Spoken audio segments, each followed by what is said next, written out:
bersama dengan Yesus. Ada sebuah lagu rohani yang berbunyi, bersama-sama dengan Yesus kami melakukan perkara yang besar. Bersama-sama dengan Yesus kami hadapi semua. Dia akan menginjak-injak segala musuh kami. Perkara besar terjadi bersama dengan Yesus.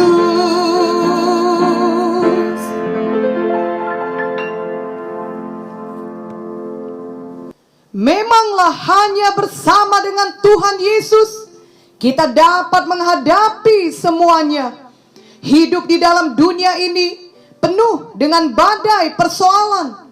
Jika Tuhan Yesus ada bersama kita, maka kita akan bisa melewati badai kehidupan apapun yang datang melanda hidup kita selama di dunia ini.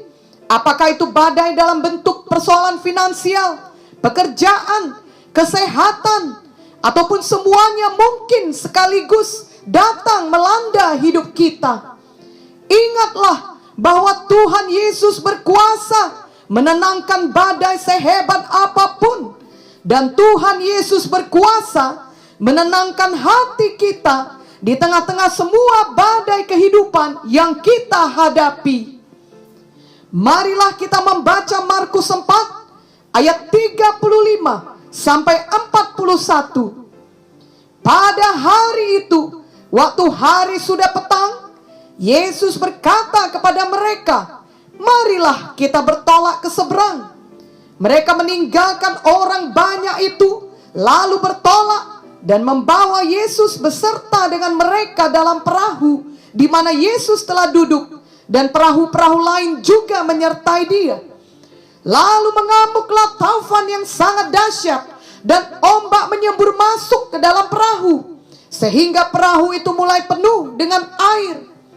Pada waktu itu Yesus sedang tidur di buritan di sebuah tilam. Maka murid-muridnya membangunkan dia dan berkata kepadanya, Guru, engkau tidak peduli kalau kita binasa? Ia pun bangun, menghardik angin itu, dan berkata kepada danau itu, diam, tenanglah. Lalu angin itu reda, dan danau itu menjadi teduh sekali. Lalu ia berkata kepada mereka, mengapa kamu begitu takut? Mengapa kamu tidak percaya?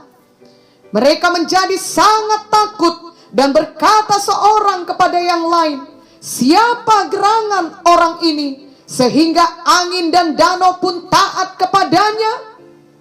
Badai yang melanda perahu yang membawa murid-murid dan Tuhan Yesus terjadi tiba-tiba setelah mereka selesai melakukan suatu pelayanan. Sesuatu yang tidak mereka harapkan terjadi.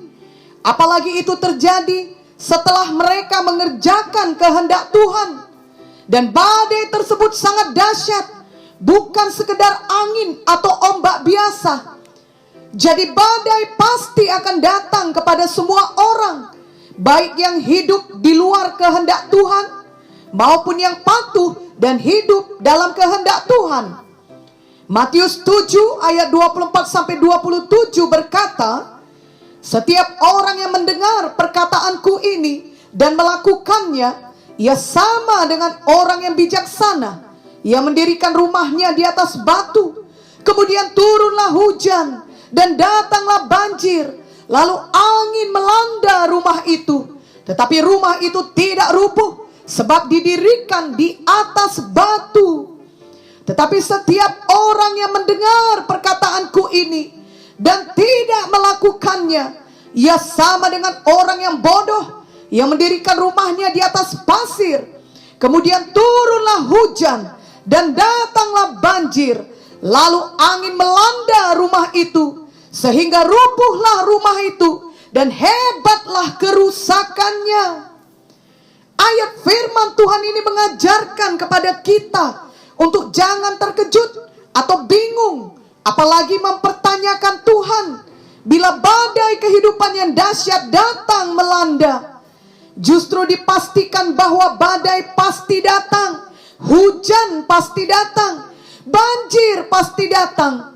Namun yang perlu kita lakukan adalah kita menjadi orang yang mendirikan rumah di atas batu, yakni kita terus hidup menjadi pelaku firman Tuhan, sehingga rumah kita akan tetap berdiri, yang berarti kita akan menang menghadapi badai kehidupan tersebut.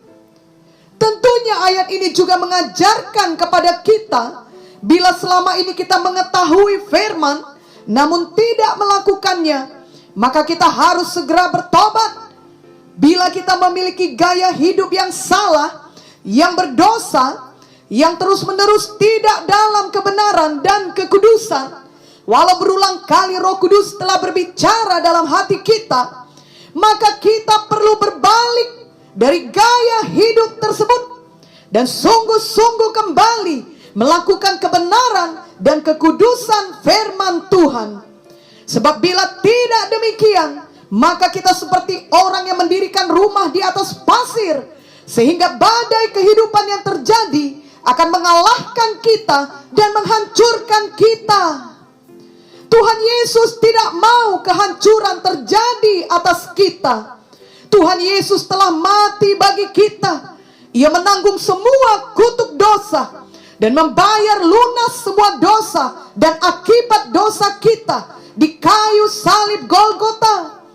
Tuhan Yesus sudah menyediakan jalan keselamatan bagi kita. Tuhan Yesus memberikan firman dan Roh Kudus-Nya bagi kita, sehingga selama kita hidup di dunia ini, kita dapat memiliki damai di tengah badai dan keluar dari badai dengan selamat bersama-sama dengannya. Marilah kita memilih untuk percaya sungguh-sungguh kepada Tuhan Yesus dan patuh kepada firman-Nya, patuh kepada pimpinan Roh Kudus, sehingga kita menjadi orang yang mendirikan rumah di atas batu yang tetap bertahan walau badai kehidupan apapun datang melanda kita. Marilah kita hidup setiap hari bersama dengan Tuhan Yesus, yang juga berarti kita patuh kepada Tuhan dan kepada firman Tuhan. Bila selama ini kita sudah hidup patuh di dalam jalan Tuhan, biarlah ini membuat kita semakin bersungguh-sungguh lagi. Namun bila tidak demikian, biarlah ini membuat kita kembali patuh kepada Tuhan dengan sepenuh hati. Kita ingat apa yang dikatakan Mazmur 119 ayat 67 dan 71, yakni, sebelum aku tertindas, aku menyimpang, tetapi sekarang aku berpegang pada janji-Mu, bahwa aku tertindas itu baik bagiku, supaya aku belajar ketetapan-ketetapan-Mu. Kerap kali di saat kita menghadapi badailah, kita menyadari bahwa hidup kita di dunia sangat terbatas dan sementara. Betapa pentingnya kita memprioritaskan Tuhan Yesus dan melakukan kehendak-Nya selama kita hidup. Biarlah setiap badai tidak ada yang sia-sia, namun membawa kita semakin mendekat kepada Tuhan, semakin menjadi pelaku firman, dan semakin mengenal Tuhan dan ketetapan-ketetapan-Nya. Biarlah sebagai anak-anak Tuhan, kita benar-benar mengenal Tuhan Yesus secara pribadi, dan bukan sekedar mengetahui tentang Tuhan. Ada beda yang besar antara mengetahui mengenai seseorang dibandingkan dengan mempunyai hubungan pribadi dengan orang tersebut. Seseorang bisa berkata dia mengetahui banyak mengenai Presiden Amerika Serikat atau presiden mana saja. Mungkin melalui media sosial dia bisa mengetahui bagaimana kebiasaan presiden tersebut, makanan kesukaannya, ataupun warna favoritnya, dan banyak hal lainnya. Tetapi dia tidak memiliki hubungan pribadi dengan presiden itu. Maka semua pengetahuannya tentang presiden itu tidak akan ada gunanya ketika dia sedang berada dalam kesulitan. Tapi anak presiden tersebut yang memiliki hubungan pribadi dengan ayahnya tentu akan sangat mengalami perlakuan berbeda. Ketika ia menghadapi kesulitan, maka tentu ayahnya yang adalah presiden akan menolong anaknya tersebut.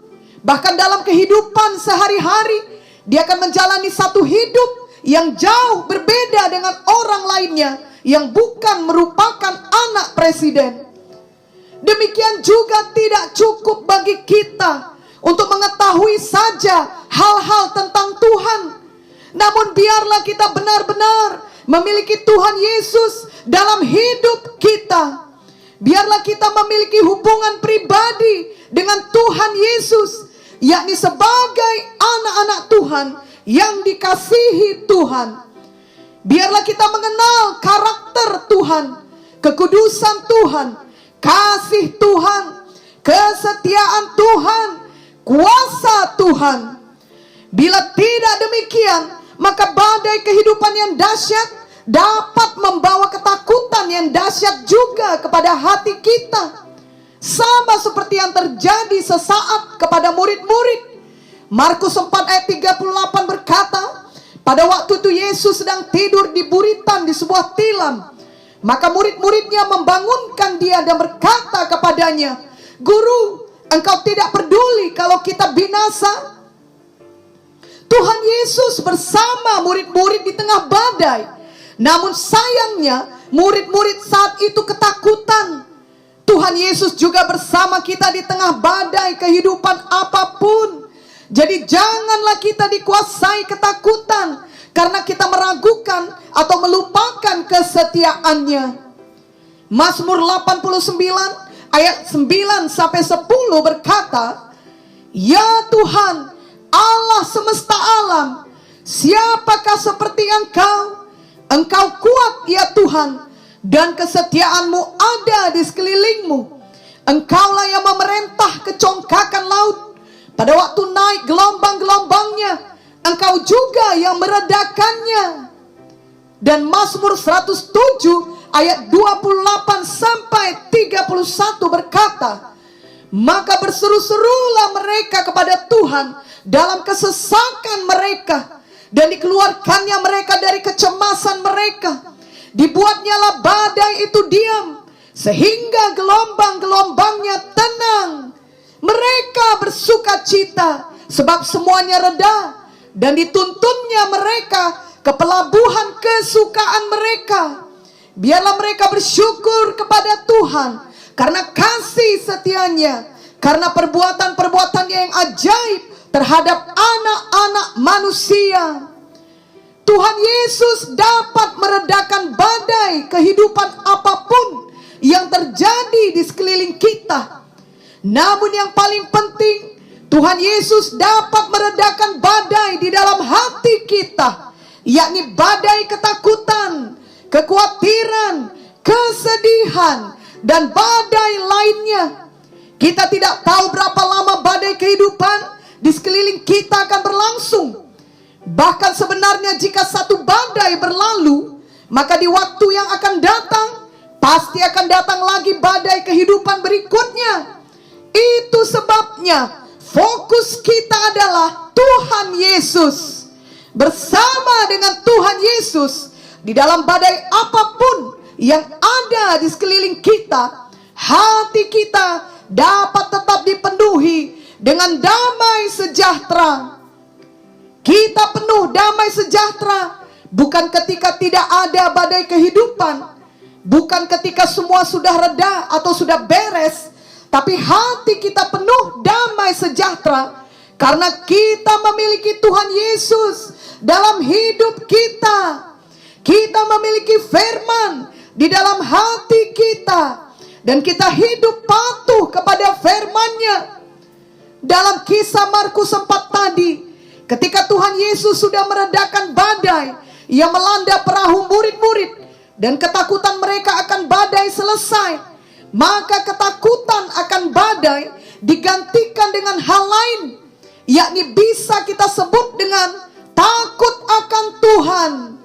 Itulah yang perlu kita miliki, sehingga dalam setiap badai kehidupan yang terjadi, tidak ada yang sia-sia, tetapi membawa kita kepada pengenalan yang lebih dalam akan Tuhan Yesus. Markus 4 ayat 39 sampai 41 berkata, ia pun bangun menghardik angin itu dan berkata kepada danau itu, diam, tenanglah. Lalu angin itu reda dan danau itu menjadi teduh sekali. Lalu ia berkata kepada mereka, mengapa kamu begitu takut? Mengapa kamu tidak percaya? Mereka menjadi sangat takut dan berkata seorang kepada yang lain, siapa gerangan orang ini sehingga angin dan danau pun taat kepadanya? Mari memiliki hati yang takut akan Tuhan, yang patuh akan Tuhan, yang suka akan segala perintahnya. Amsal 8 ayat 13 berkata, takut akan Tuhan ialah membenci kejahatan. Aku benci kepada kesombongan, kecongkakan, tingkah laku yang jahat, dan mulut penuh tipu muslihat. Ada juga orang-orang yang mengalami badai kehidupan, tapi tidak memiliki hati yang takut akan Tuhan. Mereka tetap memiliki hati yang sama seperti sebelum badai terjadi. Jika tadinya mereka penuh kejahatan, mereka tetap di dalam jalan kejahatan. Sebagai anak-anak Tuhan yang sejati, kita tidak mau memilih hal yang demikian. Kita mau selalu menyenangkan Tuhan, mematuhi Tuhan. Apakah pada saat tidak ada badai, apalagi di saat terjadi badai kehidupan, kita mau senantiasa takut akan Tuhan. Amsal 14 ayat 27 berkata, takut akan Tuhan adalah sumber kehidupan, sehingga orang terhindar dari jerat maut. Sangat besar berkatnya jika kita hidup takut akan Tuhan. Amsal 10 ayat 27 berkata, takut akan Tuhan memperpanjang umur, tetapi tahun-tahun orang fasik diperpendek. Dan Mazmur 34 ayat 8 dan ayat 10 berkata, malaikat Tuhan berkemah di sekeliling orang-orang yang takut akan Dia, lalu meluputkan mereka. Takutlah akan Tuhan, hai orang-orangnya yang kudus, sebab tidak berkekurangan orang yang takut akan Dia. Itu sebabnya janganlah kita mengeraskan hati, apalagi jika sudah terjadi badai kehidupan.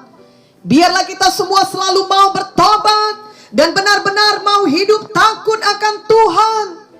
Amsal 28 ayat 14 berkata, berbahagialah orang yang senantiasa takut akan Tuhan, tetapi orang yang mengeraskan hatinya akan jatuh ke dalam malapetaka. Mulai hari ini, biarlah badai kehidupan yang terjadi membawa kita semakin takut akan Tuhan, dan juga semakin dewasa rohani di dalam Tuhan, semakin mengenal Tuhan, dan semakin bertumbuh dalam hal memiliki karakter Tuhan. Yakobus 1 ayat 2 sampai 4 berkata, saudara-saudaraku, anggaplah sebagai suatu kebahagiaan apabila kamu jatuh ke dalam berbagai-bagai pencobaan, sebab kamu tahu bahwa ujian terhadap imanmu itu menghasilkan ketekunan.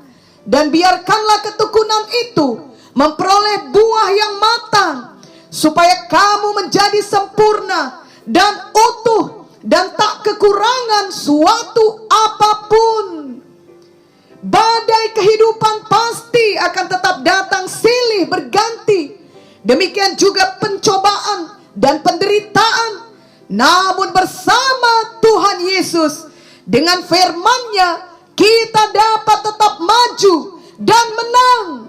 Ingatlah lagu rohani yang berbunyi,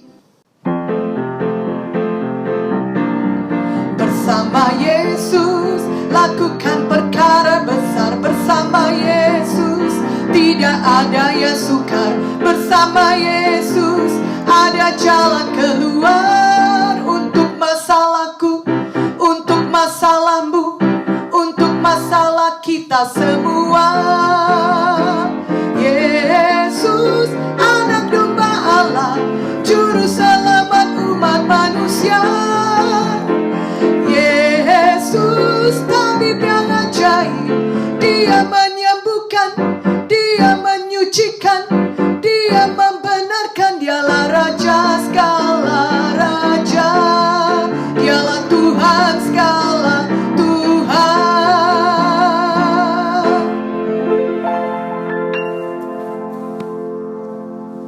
Bersama dengan Tuhan Yesus selalu ada jalan keluar untuk masalah kita. Bahkan Ia akan membuat semua itu mendatangkan kebaikan untuk kita. Roma 8 ayat 28 berkata, kita tahu sekarang bahwa Allah turut bekerja dalam segala sesuatu untuk mendatangkan kebaikan bagi mereka yang mengasihi Dia, yaitu bagi mereka yang terpanggil sesuai dengan rencana Allah. Puji Tuhan. Dan kebaikan yang paling besar dalam melalui semua badai kehidupan ini adalah kita semakin diubahkan menjadi seperti Tuhan Yesus. Seperti yang dikatakan dalam ayat sambungannya dalam Roma 8 ayat 29. Sebab semua orang yang dipilihnya dari semula, mereka juga ditentukannya dari semula untuk menjadi serupa dengan gambaran anaknya, supaya ia anaknya itu menjadi yang sulung di antara banyak saudara. Maka dunia di sekeliling kita akan melihat Tuhan Yesus yang bersama kita melalui kesaksian hidup kita yang berubah. Mereka melihat kekudusan Tuhan, mereka melihat damai Tuhan, mereka melihat kasih Tuhan, mereka melihat kuasa Tuhan yang dinyatakan melalui perkataan kita, tindakan kita, walau di tengah badai sekalipun. Dan itu membawa mereka untuk datang kepada Tuhan Yesus. Biarlah kita selalu hidup bersama dengan Yesus setiap hari. Dan biarlah dengan demikian kita juga menjadi terang Tuhan di tengah kegelapan dunia ini. Amin dan amin.